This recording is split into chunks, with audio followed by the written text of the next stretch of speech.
eh, van a estar acompañándonos, porque los niños también saben cantar a Dios, ¿verdad? Sí. Sí, ¿saben? ¿Cuántos tienen boca? Hacen la mano los que tienen boca. Ajá. ¿Tienen boca? ¿Cuántos tienen pies?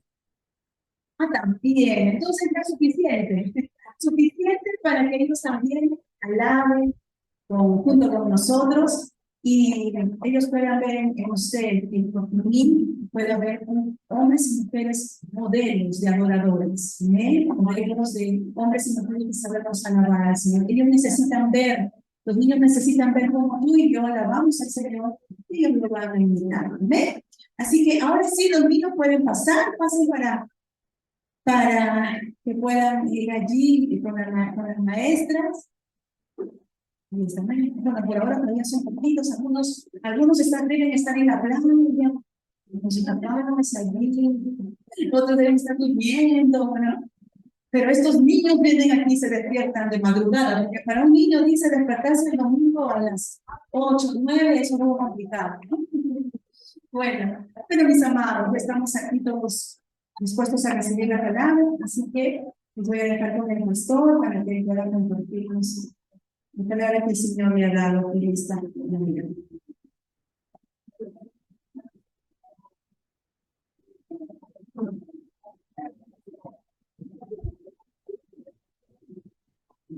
Muy buenos días con todos. Sean todos una vez más bienvenidos a la casa del Señor. Quiero saludar también a las personas que nos visitan por primera vez. Sean bienvenidos a la casa del Señor. Y en esta mañana nos visita nuestro vecino, un vecino de aquí cerca. Ronald, bienvenido también a la casa del Señor. Vino a las 10:30. Así como ha estado también casi orando con nosotros. Bienvenido, hermano.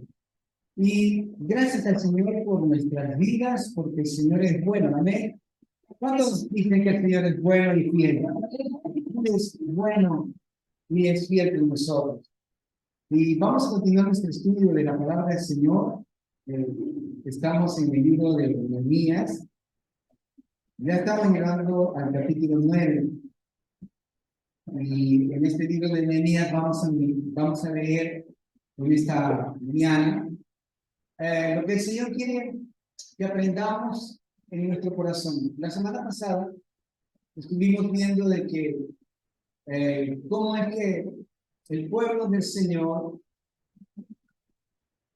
necesitaba un viento nuevo. Como creo que todos necesitamos un viento nuevo en este momento, ¿no? Mire, cuando todos los ventiladores están prendidos, yo me he dado cuenta que es el mismo aire que está acá. Pero cuando entra aire por esos ventanas, es otra cosa, ¿no? Ese viento. Y así igual el Señor quiere un viento nuevo para nosotros. El profeta dice: Señor, sopla, sopla, trae ese viento de tu presencia en nuestra vida. Y eso de nuevo que necesitaba el pueblo de Israel era tener una comunión con Dios su Padre, tener un tiempo nuevo. Porque cuando nosotros no tenemos ese renuevo en nuestra vida, cuando no tenemos ese tiempo de refrigerio que dice la palabra, entonces llega un momento que nuestra vida se vuelve común, se vuelve monótona, se vuelve aburrida, que no tiene un sentido. Pero cuando nosotros dejamos que esos tiempos de refrigerio, ¿no? Porque hablando de esa palabra cuando dice el apóstol Pedro, ¿no? Cuando comienza a hablar a la multitud, dice que vengan tiempos de refrigerio en su presencia. ¿Cuántos desean esos tiempos? ¿Cuántos desean esos tiempos para nuestra vida? Entonces, el pueblo de Israel necesitaba ese tiempo porque habían pasado 70 años en el exilio en Babilonia. O sea, están esclavos, siervos de otra nación. Y incluso cuando vemos en los salmos, encontramos cuando el salmista describe esta necesidad del pueblo de adorar al Señor. Así como cuando usted viene a adorar al Señor, viene a alabarle, usted puede hacerlo en esa disposición porque sabe que el Señor está en este lugar y puede entregar todo su corazón al Señor. Entonces el pueblo de Israel también necesitaba este tiempo para alabarle. Y el salmista describe eh, ese corazón del pueblo que necesita, porque le dicen, ¿por qué no alabas a tu Dios? ¿Por qué no cantas a tu Dios? Y este hijo de Dios, del pueblo de Israel, dice, ¿cómo puedo alabar al Señor? ¿Cómo puedo adorarle si yo no estoy en el lugar donde Dios me tiene que tener?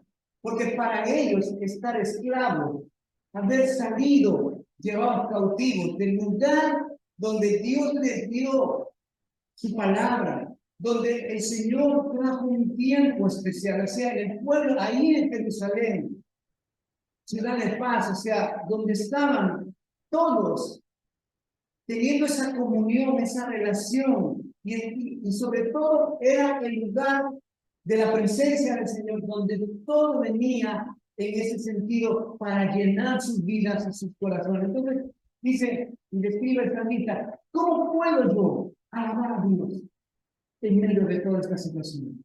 ¿Cómo puedo en esclavitud yo, o sea, llegar a tener esa comunión con Él? ¿A usted le ha pasado eso? Cuando está lleno de problemas, cuando no tiene alegría en su corazón. Qué difícil es buscar al Señor, qué difícil es abrir la palabra, qué difícil es decirle al Señor, Señor, aunque pase lo que pase, Señor, yo siempre voy a estar contigo. ¿Cuántos han pasado en esta situación? ¿Cuántos han pasado ese momento? El salmista dice, y describe lo que va a pasar, dice, pero cuando el Señor nos haga volver de esta cautividad, cuando volvamos a la tierra que Él nos dio, cuando lleguemos a ese lugar donde Él ha dicho que siempre va a habitar y su presencia va a estar, allí nosotros seremos como los que sueñan. Por favor, mira que está a tu lado, tú debes soñar. Pero soñar no es sinónimo de dormirse, así que nadie se duerme en el tenemos como los que sueñan. Volverá el deseo de nuestro corazón, volverá a estar vivo, volverá otra vez a hacerse real. Y en ese momento, dice, nuestra boca se llenará de risa, nuestra lengua podrá cantar al Señor y diremos, grandes cosas ha hecho el Señor con nosotros. Entonces, para pasar todo ese proceso, ellos tuvieron que pasar esos 70 años. ¿Cuánto les gustaría pasar 70 años de esclavitud sin poder tener lo que el Señor quiere para ustedes? Que no, ¿cierto? Pero el pueblo tuvo que aprender, tuvo que ser enseñado. Dice la historia del pueblo de Israel, que cuando pasaron ese exilio, el pueblo aprendió a nunca más adorar a otros dioses, sino solo al Dios verdadero, al Dios de Abraham, Isaac y de Jacob. Entonces, miren, todo esto tiene que pasar y el pueblo recién está, se edifican los muros, el templo vuelve a ser también consagrado, vuelve a ser lleno y se vuelve a organizar a los sacerdotes, a los levitas, a todos aquellos cantores para alabar y los escribas están prontos ahí para poder dar la palabra del Señor. Y en ese momento, cuando pasa esto, viene el hecho de que el pueblo tiene que entender. Ahora sí, vaya conmigo, por favor. Yo he querido hacerle un resumen de esto para que usted y yo podamos entender todo lo que el Señor quiere hacer. Capítulo 8. Estábamos hablando y diciendo, versículo 8 del capítulo 8. Y leían, dice, en el libro de la ley de Dios, claramente, y ponían el sentido de modo que entendiesen la lectura.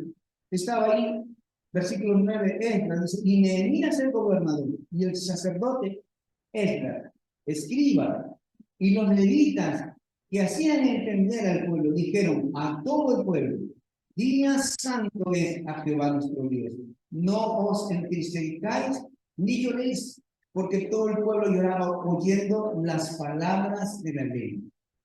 Les dijo, id comed grosuras y bebed vino dulce, y enviad porciones a los que no tienen nada preparado.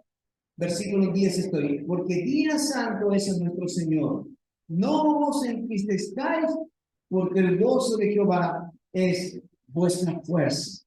Versículo 11 dice, los levitas pues hacían callar a todo el pueblo diciendo, callad, porque es día santo y no os entristezcáis.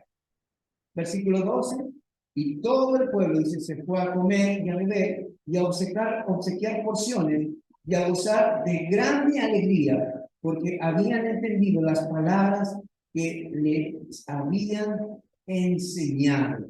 Miren, esta palabra, habían entendido las palabras que les habían sido enseñadas. Cuando nosotros entendemos la palabra, viene el gozo del Señor. Amén. ¿Cuántos decimos amén a él? Cuando tú escuchas la palabra, dice, cuando Jesús habla de la parábola del sembrador, dice, aquel que escucha la palabra, dice, la recibe con alegría, ¿no? Aún aquel que fue sembrado en buena tierra. Pero esa alegría, ese gozo cuando yo leo la palabra, cuando se produce ese momento especial, es cuando yo digo, esto es lo mejor para mi vida. Esto es lo que Dios quiere. Entonces ellos habían entendido, pero otra vez, mire, tuvieron que pasar todo ese tiempo para que el Señor se pudiese glorificar en la vida de sus hijos. Yo le pregunto en esta mañana, ¿cuándo ha sido la última vez en esta semana que usted leyó la palabra? ¿Cuándo ha sido? ¿Lunes, martes, miércoles, jueves, viernes, ayer sábado o hoy domingo? Uno dice, ahí todos los días, pastor. Mire, entonces, ellos comenzaron a entender que esta palabra era lo que necesitaban en lo profundo de su corazón. Ellos necesitaban esta palabra y tuvo que pasar todo ese tiempo para que ellos pudiesen recibir esta palabra y la pudiesen entender. Entonces, cuando vemos en este pasaje, dice que esa palabra produjo gozo y ese gozo produjo fortaleza. Y esa fortaleza los llevó simplemente a dejar de llorar. Los sacerdotes que le decían, no llores, no te entristezcas, porque el gozo del Señor es tu fuerza. Amén. Entonces, cuando alguien esté pasando estos tiempos, ¿a dónde tenemos que ir? Aquí, a la palabra, la fuente de todo gozo. Entonces, sigamos leyendo. Dice así, versículo 13, al día siguiente se reunieron las cabezas de las familias de todo el pueblo, sacerdotes y levitas, a Esdras el escriba, para entender las palabras de la ley. Dice, y hallaron escrito en la ley que Jehová había mandado por mano de Moisés, que habitasen los hijos de Israel en tabernáculos, en la fiesta solemne del mes séptimo, y que hiciesen saber y pasar pregón por todas sus ciudades y por Jerusalén, diciendo, salid al monte y traed ramos de olivo silvestre, de arrayán, de palmeras y de todo árbol frondoso para hacer tabernáculos como está escrito. Versículo 16 dice, salió pues el pueblo y trajeron ramas e hicieron tabernáculos, cada uno sobre su terrado, en sus patios en los patios de la casa de Dios, en la plaza de la puerta de las aguas y en la plaza de la puerta de Efraín. Y toda la congregación que volvió de la cautividad, dice, hizo tabernáculos, y en tabernáculos habitó. Porque desde los días de Josué, hijo de Nun, hasta aquel día, no habían hecho así los hijos de Israel. Y dice, ¿y qué cosa hubo? Pero ya dice que no hubo sola alegría, ¿no? ¿Qué hubo? Una alegría grande. ¿Qué produce gran alegría en tu vida? Cuando tú te alegras así con una alegría grande. Sí, pastor, parece que Perú vuelve al mundial otra vez. No solamente va a haber signos en el país, sino va a haber una gran alegría. ¿Cuándo se produce gran alegría? Sí, pastor, cuando me gano la tinta. Cuando viene una provisión, ahí una alegría grande. ¿Cuándo se produce una gran alegría? A ver, ¿quién de ustedes me dice algo más? ¿Cuándo se produce una gran alegría? También, claro, por supuesto, eso debe ser. Pero miren, primero dice que cuando se leyó la palabra, dice que los sacerdotes comenzaron a decirle, no, no lloren más, alégrense, porque el gozo del Señor es su fuerza. Y esa fue la manera como se dirigió la palabra del Señor primero a los corazones. Por eso es que en este tiempo nosotros tenemos que comprender que es diferente cuando nosotros escuchamos la palabra y hay alegría en nuestro corazón, pero otra cosa es cuando yo obedezco la palabra. Cuando yo escucho la palabra, como decía la palabra del Señor, dice que los que recibieron la palabra de una manera práctica recibieron en su corazón y hubo alegría cuando escucharon esa palabra. Pero aquel que fue sembrado en buena tierra, cuando escuchó la palabra y la puso por práctica y creció y se multiplicó, dice, allí el Señor trajo también no solamente alegría, sino una gran alegría. O sea, quiere decir que el pueblo estaba escuchando la palabra y hacía mucho tiempo, muchos años que no se reunían en ese lugar para poder recibir la palabra, pero cuando ellos la pusieron en práctica, dice que hubo gran alegría. Mire que está a tu lado. Cuando escuchas la palabra, hay alegría. Pero cuando tú la pones en práctica, hay gran alegría. El Señor nos ha llamado a ser hacedores. Y el pueblo de Israel estaba recibiendo dos cosas aquí. Y ya nosotros en el tiempo de septiembre, octubre, cuando celebramos la fiesta de los tabernáculos, pudimos entender que Dios le dijo al pueblo que habitase en tabernáculos. Es decir, que hicieran de ramas de palmeras, hicieran, ¿no?, unas pequeñas cabañas para habitar ahí por 7 días, para celebrar las fiestas de los tabernáculos, que fue la primera fiesta, mire, que llegaron de la cautividad y celebraron tabernáculos.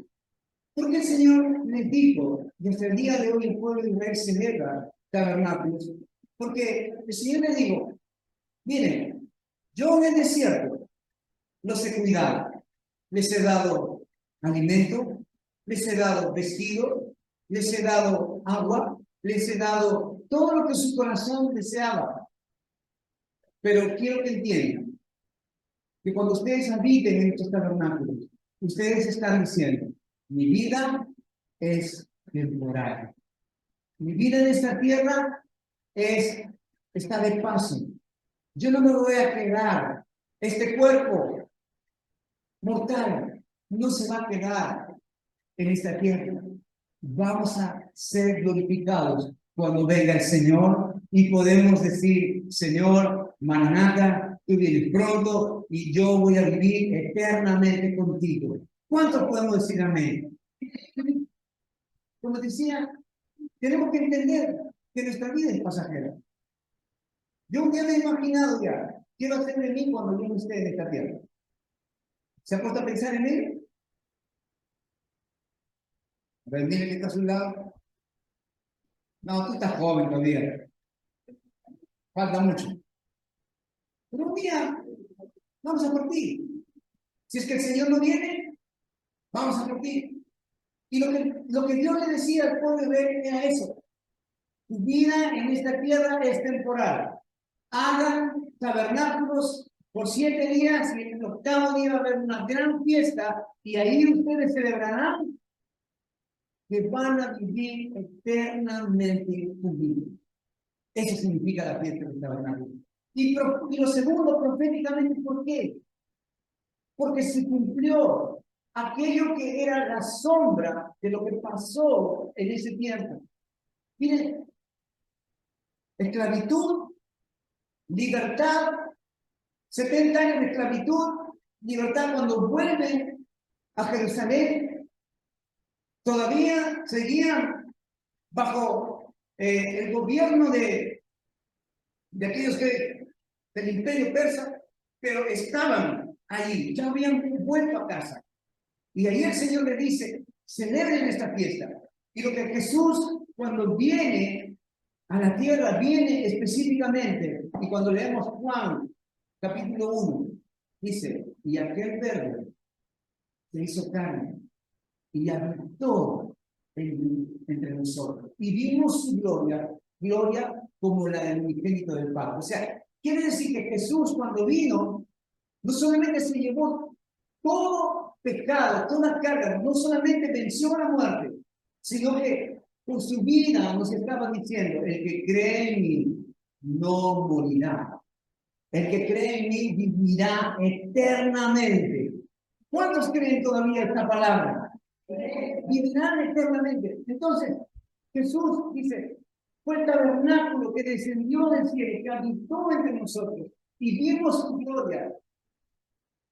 Era la figura porque las cabañas, los tabernáculos que les digo que hicieran, eran la figura de lo que pasaba en el templo. Cuando en el templo, o sea, ese tabernáculo de reunión donde estaban los sacerdotes oficiando allí, cuando estaban en el desierto, estaban ahí y la gloria del Señor descendía.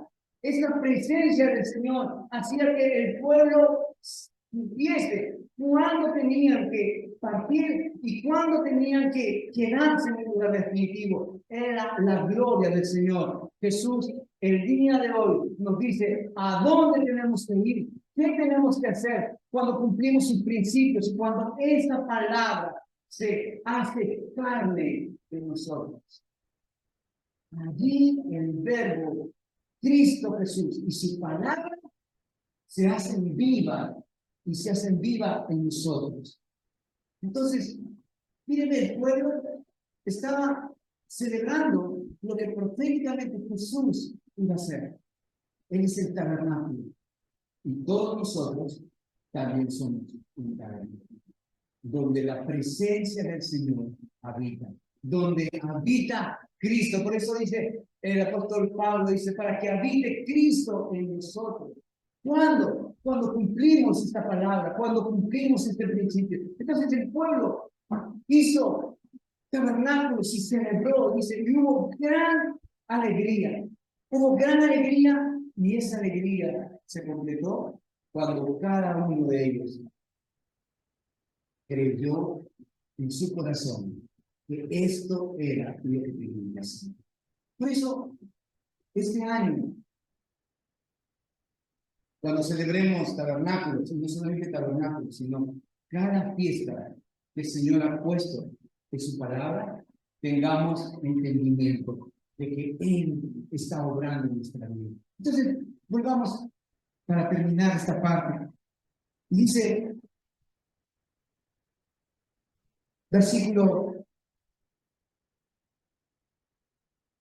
18, dice, y leyó Esdras en el libro de la ley de Dios dice, cada día, desde el primer día hasta el último, e hicieron la fiesta solemne por 7 días, y el octavo día fue de solemne asamblea, según el rito. Miren, todo lo que, o sea, esta palabra, cada día estaba siendo pronunciada, estaba siendo liberada para que traiga ese tiempo espiritual, ese tiempo de refrigerio, como decía al comienzo, ese tiempo de la gloria del Señor, para poder nosotros entender en nuestra vida que todo lo que hacemos es para glorificar al Señor. Amén. ¿Cuánto deseamos en este tiempo que el Señor siga gobernando nuestra vida? Que el Señor gobierne. Y una de las cosas que entendemos que el pueblo comprendió era que esta palabra tenía que volver al corazón y tenía que ser parte de él, parte de mi vida. Esta palabra libera. Dice, esta palabra es martillo. Esta palabra es dulce como la miel. Y esta palabra también trae libertad cuando yo decido cumplirla. En estos tiempos que pasamos situaciones difíciles como la pastora, son tiempos donde necesitamos que esta palabra sea viva en nosotros. Cuando el profeta dice, Señor, aviva tu obra. Aviva tu obra, Señor, y en medio de los tiempos difíciles, hazla conocer. ¿Saben qué es lo que está diciendo ahí esa palabra? Está diciendo que haya un avivamiento en nuestro corazón. ¿Cuántos de nosotros tenemos que ser guiados, ser llevados, que nos digan, que nos insten? Lee la palabra. Entiende en tu corazón. Pero cuando se produce un avivamiento, es la misma palabra, es la misma esencia, es lo mismo que pasó con el pueblo de Israel. Tuvo que pasar todo ese periodo, ¿para qué? Para que ellos volvieran a sonar, volvieran a celebrar, volvieran a decir, Señor, tú eres fiel, tú nos has traído hasta este lugar y sea toda gloria, sea toda honra para ti, Señor. El cumplimiento de todo lo que el Señor tiene para nuestra vida ya no necesita más un periodo de prueba extenso, largo. Ya no necesita estos 70 años. ¿Sabe qué dice la palabra? Cuando yo dispongo mi corazón, el Señor está cerca. Cuando yo tengo una expectativa en mi vida de lo que Dios va a hacer, Él va a comenzar a obrar. Él va a comenzar a hacer cosas poderosas. Jesucristo dijo, el reino se ha acercado. Y el reino es supervivencia. Y solamente los violentos arrebatan. Por favor, tiene que estar a tu lado. Arrebata el reino de Dios. Las palabras que Él ha escrito, que Él ha puesto. ¿Para qué? Para que se cumpla eso poderoso que es el hecho de que tú eres parte de un avivamiento poderoso en esta tierra. ¿Qué necesitamos? ¿Qué necesito yo? Simplemente la disposición de mi corazón, la disposición de tu movimiento, la disposición de tu todos aquellos que escucharon. Volvamos al lugar donde el Señor nos dijo que tenemos que llegar. Seremos como los que sueñan. Nuestra boca se llenará de risa. Nuestra lengua proclamará la alabanza. Y veremos grandes cosas, y veremos grandes cosas el Señor ha hecho. Así que en esta mañana, dale fuerza a esta palabra. Dile al Señor, yo creo tu palabra, Señor. Toda situación, yo lo pongo en tus manos. Y tú me libertarás. Tú me sacarás de la cautividad. Tú traerás, Señor, a mi familia. Tú traerás mi vida. Tú traerás mi casa a un nuevo tiempo, un nuevo reino. ¿Cuántos creen? Y así será en nuestra vida. Entonces, ¿dónde están los violentos? ¿Dónde están los que van a decir, Señor, yo creo tu palabra? Yo creo que tú vas a hacer todo ello y mucho más? ¿Cuántos dicen amén? Póngase de pie en esta mañana y dígale al Señor,